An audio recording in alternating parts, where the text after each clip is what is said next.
Cue the dog.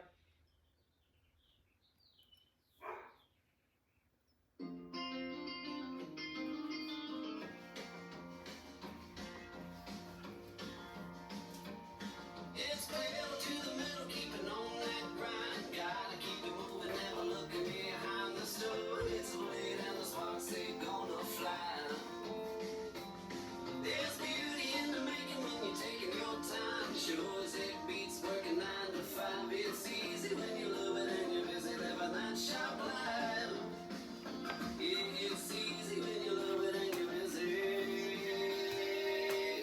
living that shop life.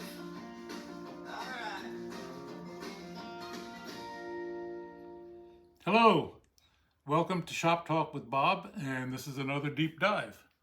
Our dive today is going to be into lock faces. Not my face, lock faces.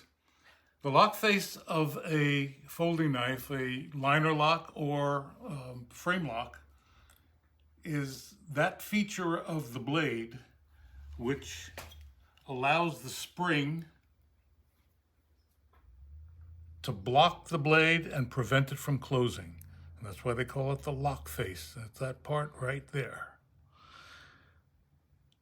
Now we've got basically two forms of lock faces that we use in knife making. One of them is the curved or radiused,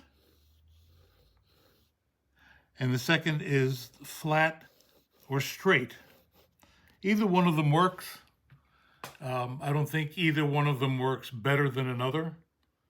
I've used both and I continue to use both. It depends on basically the knife and how I'm feeling that day. We're going to concentrate in this deep dive on making a curved lock face, curved or radiused. And we're going to do this one right here. Basically, what you need to do is create a curve using some sort of a wheel. And I'm going to go over the tools in just a moment. Some sort of a wheel.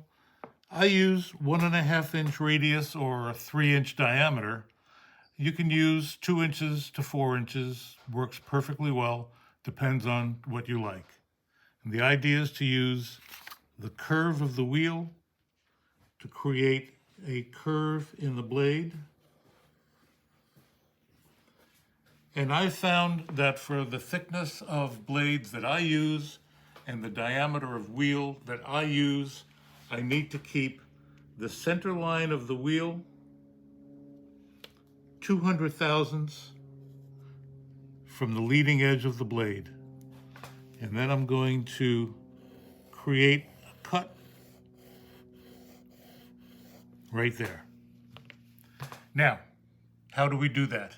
How do we get exactly 200 thousandths of an inch from the edge of the blade to the center line of the abrasive wheel? Let's go over the tools. First of all, the wheel that I'm using, this wheel right here, is a 3-inch diameter plated diamond wheel. The reason I like a plated wheel is because it won't wear down.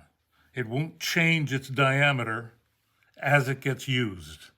If you use a regular grindstone, like an abrasive silicon carbide or aluminum oxide wheel, eventually it's going to wear down. It's going to get smaller, but also the leading edge, which will be right here at the bottom, will abrade and disappear faster than the top edge. So instead of having a nice square side, you'll actually have an angled side. And then you'd have to redress that wheel. And you can do it. It can be done. I just like the diamond because it's more permanent and it doesn't change its shape with use.